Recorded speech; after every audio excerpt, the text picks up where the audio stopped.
அஸ்ஸலாமு அலைக்கும். ஒரு குட்டி விளாக் பார்க்கலாமா? இன்றைக்கி மார்னிங் மண்டே, பிஸி டே. இன்றைக்கி என்ன பண்ணுறது அப்படிங்கிறத பிளான் பண்ணுறதுக்கே பெரிய ஒரு ரிஸ்க்கான ஒர்க்கு. நாளே பிளான் பண்ணால் தான் நம்ம இன்றைக்கி பண்ண முடியும். நம்ம என்ன தான் பண்ண போகிறோங்கிற ப்ரிப்பரேஷனை முன்னாடி இந்த மாதிரி ரெடி பண்ணி வச்சுட்டோம் அப்படின்னா நமக்கு சமைக்கிறதுக்கு கொஞ்சம் ஈஸியாக இருக்கும். என்னடா பேசிகிட்டே இருக்கேன், என்ன சமைக்க போகிறேன்னே சொல்லவே இல்லை. சம்டைம்ஸ் பேசும்போது நம்மளே மறந்துடுவோம் என்ன பேசுகிறோம் அப்படிங்கிறத. இன்றைக்கி என்ன சமைக்க போகிறேன் அப்படின்னா, ரொம்ப நாள் ஆச்சு கருவாட்டு குழம்பு தான் இன்றைக்கி சமைக்க போகிறேன்.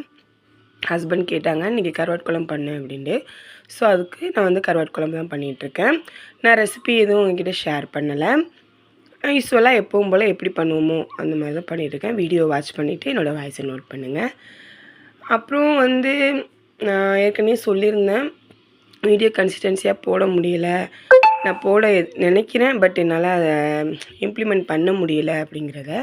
அதுக்கு ஏதாவது ஐடியா இருந்தால் சொல்லுங்கள். எப்படி நான் என்னோடய டைமை கீப்பப் பண்ணுறது, எப்படி என்னோடய டைமை வந்து இந்த வீடியோவில் கன்சிஸ்டன்சியாக போடுறதுக்கு நான் வந்து செலவிடுறது அப்படிங்கிறத நீங்கள் கொஞ்சம் எனக்காக கமெண்ட்ஸில் சொல்லுங்கள். என்னோட கொஞ்சம் ஐடியா கொடுங்க. நிறைய யூடியூபர்ஸ் இருப்பீங்க, நிறைய இன்ஸ்டாகிராம் வீடியோஸ் போடுறவங்க இருப்பீங்க. நீங்கள் எப்படி நீங்கள் பிஸி ஸ்கெடியூலில் உங்களோட லைஃப்பில் எப்படி வீடியோஸ்லாம் எடுத்து போடுறீங்க அப்படிங்கிறத கொஞ்சம் எனக்கு இது பண்ணுங்கள்.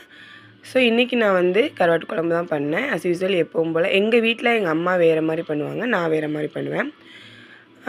அதுக்கப்புறம் நேற்று நைட் லெஃப்ட் ஓவர் இடியாப்பம் இருந்துச்சு. ஸோ அதையுமே வந்து லைட்டாக வந்து டபுள் பாயில் மெத்தட் பண்ணிவிட்டு அதையும் நானும் என் ஹஸ்பண்ட் சாப்பிட்டோம். பசங்களுக்கு வந்து பூரி வாங்கி கேட்டிருந்தாங்க. ஸோ அதனால் அவங்களுக்கு பூரி வாங்கி கொடுத்தாச்சு காலையிலேயே மார்னிங்க்கு. ஸோ இது வந்து நல்லா குழம்பு கொதித்து வந்துருச்சு. இப்போ நான் இது கூட வந்து என்னென்ன ஆட் பண்ணணுங்கிறது நம்மளோட ஆப்ஷனல் தான். நான் வந்து உருளைக்கிழங்கு, மாங்காய், கருணக்கிழங்கு போடாமல் கருவாட்டு குழம்பு வச்சா எனக்கு திருப்தியே இருக்காது.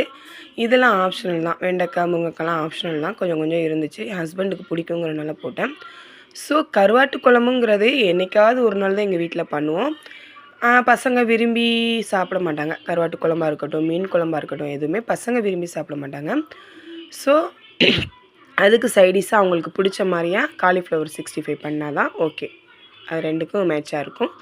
கருவாட்டு குழம்பு, புளிக்குழம்புக்கெலாம் லாஸ்ட்டாக அந்த மாதிரி க்ரீமியாக ஒரு தேங்காய் பால் ஆட் பண்ணிங்கன்னா டேஸ்ட்டை என்ஹான்ஸ் பண்ணி காட்டும். ஸோ நீங்கள் ட்ரை பண்ணி பாருங்கள். யாரெல்லாம் maybe most of the peoples add பண்ணுவீங்கன்னு நினைக்கிறேன். ஸோ சில வீட்டில் பண்ண மாட்டாங்க. எங்கள் வீட்டில் நாங்கள் பண்ணுவோம்.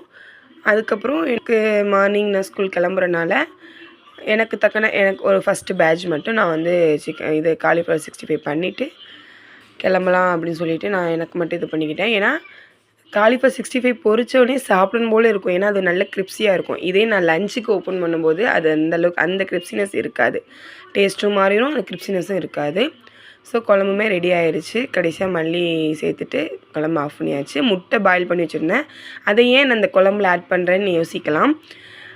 எனக்கு என்ன அப்படின்னா, நான் லஞ்சுக்கு இந்த குழம்ப சாப்பிடும்போது அந்த எக்கில் வந்து அந்த குழம்போட டேஸ்ட் வந்து நல்லா ஊறி நல்லாயிருக்கும். ஸோ அதுக்காக தான் லஞ்சுமே ரெடி பண்ணிவிட்டேன், லஞ்சுமே கட்டிட்டேன். ஓகே, பாய். நெக்ஸ்ட் வீடியோவில் பார்க்கலாம்.